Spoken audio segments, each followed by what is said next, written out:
Bem-vindo ao canal Criando Raízes.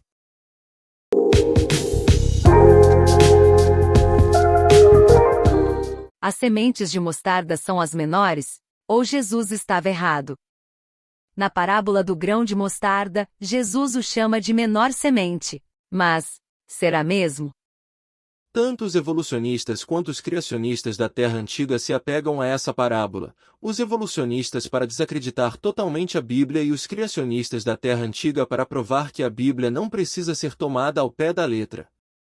Ambas as abordagens tentam minar a autoridade da palavra de Deus e desafiar o fundamento sobre o qual a fé cristã se baseia. O termo semente de mostarda aparece 5 vezes na Bíblia, todas nos evangelhos como parte dos ensinamentos de Jesus. Em 3 casos, é usado como parte de uma parábola. Uma parábola é uma história que usa coisas terrenas para se relacionar com uma aplicação espiritual. Destina-se a ensinar um conceito espiritual em vez de um conceito literal e terreno. Nos outros 2 casos, é usado como uma analogia à fé. Em todos os 5 casos, Jesus está usando especificamente o grão de mostarda para ensinar um conceito espiritual, e não científico. Nos relatos dos evangelhos da parábola do grão de mostarda, Jesus diz: O reino dos céus é semelhante a um grão de mostarda, que um homem pegou e plantou no seu campo. Esse grão é, na verdade, a menor de todas as sementes, mas quando cresce, é maior do que as hortaliças, e chega a ser uma árvore, de modo que as aves do céu vêm se aninhar nos seus ramos. Mateus 13, 31-32. Marcos e Lucas repetem a mesma parábola com palavras semelhantes, embora Lucas deixe de lado o tamanho da semente. Os evolucionistas gostam de distorcer a frase, a menor de todas as sementes. Os evolucionistas tentam aproveitar as palavras de Jesus e torcê-las para significar algo que Jesus não pretendia, desacreditando assim a autoridade da Bíblia. A semente da planta mostarda negra, Brassica nigra, espécie encontrada no atual Israel, tem aproximadamente 1,0 milímetros de comprimento. Há muitas plantas como begônias, petúnias e absintos que hoje têm sementes menores. A menor semente conhecida pertence a uma espécie de orquídea epífita. Cada semente é do tamanho de um grão de poeira, medindo 0,085 milímetros. Embora outras espécies de orquídea tenham sementes maiores do que uma semente de mostarda. Os evolucionistas apontam para essa aparente inconsistência no ensino de Jesus e afirmam que a ciência refutou uma parte da Bíblia, enquanto outros apontam para ela e afirmam que é impossível levar a Bíblia ao pé da letra. Eles então aplicam essa suposta impossibilidade às declarações de Jesus sobre Gênesis e os primeiros 11 capítulos do livro de Gênesis.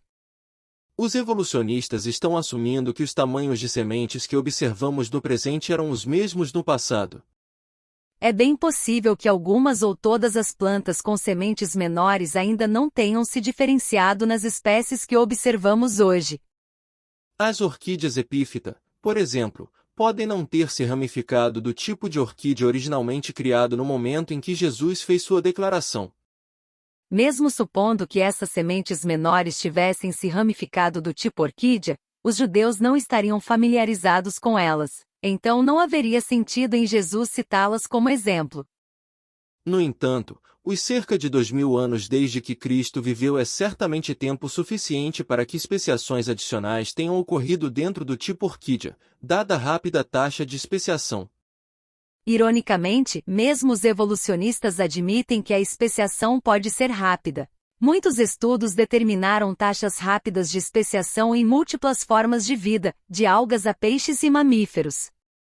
Com essa rápida taxa de mudança em mente, muitas espécies de plantas com sementes menores poderiam ter se formado nos últimos 2000 anos, e portanto, não teriam existido quando Jesus contou a parábola da semente de mostarda.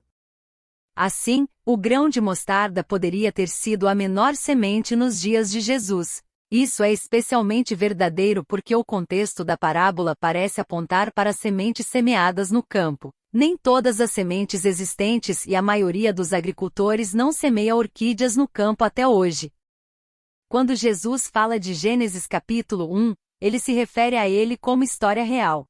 Quando perguntado pelos líderes religiosos judeus sobre sua opinião sobre o divórcio, Jesus disse: Vocês não leram que o Criador, desde o princípio, os fez homem e mulher e que disse: Por isso o homem deixará o seu pai e a sua mãe e se unirá à sua mulher, tornando-se os dois uma só carne? De modo que já não são mais dois, porém uma só carne. Portanto, que ninguém separe o que Deus ajuntou. Mateus 19, 4, 6. Jesus está se referindo a Deus fazendo o homem e a mulher no início e instituindo a relação matrimonial. Ele claramente considerou os capítulos iniciais da Bíblia como historicamente precisos, porque baseou seu argumento contra o divórcio na veracidade de Gênesis capítulo 2. Jesus via o casamento como uma aliança sagrada entre um homem e uma mulher, uma aliança que Deus estabeleceu no início. Ele citou Gênesis como prova histórica do que Deus disse sobre o casamento. A palavra de Deus está novamente sendo desafiada na declaração de Jesus sobre o grão de mostarda, mas é diferente. Embora a declaração de Jesus sobre o casamento não possa ser lida como nada além de narrativa sem o uso de um viés pressuposto, as Escrituras indicam claramente que ele está falando em uma parábola quando faz referência ao grão de mostarda ser a menor semente. De acordo com o comentarista Alfred Plumer, de 1841 a 1926, os judeus da época de Jesus usavam a frase tão pequeno quanto um grão de mostarda para se referir a qualquer coisa pequena e quase imperceptível. Eles estavam familiarizados com o tamanho da semente de mostarda, já que muitos deles eram agricultores e tinham plantado eles mesmos. Jesus construiu sobre esse conhecimento para explicar o reino de Deus. O grão de mostarda era uma analogia, algo que levava o conhecido ao desconhecido. Construir uma ideia sobre o reino espiritual em um conceito físico conhecido tornou mais fácil para seu público entender. Ao atacar as declarações de Jesus sobre o grão de mostarda, os críticos estão tentando minar a autoridade da Bíblia. Esse é o verdadeiro problema, não o tamanho da semente de mostarda em si. Assim, a incompreensão da parábola do grão de mostarda é meramente sintomática do preconceito presumido dos críticos contra a autoridade da palavra de Deus e um reflexo não tão irônico da fé naqueles que sugeririam que Jesus, o Criador de todas as sementes, estava errado.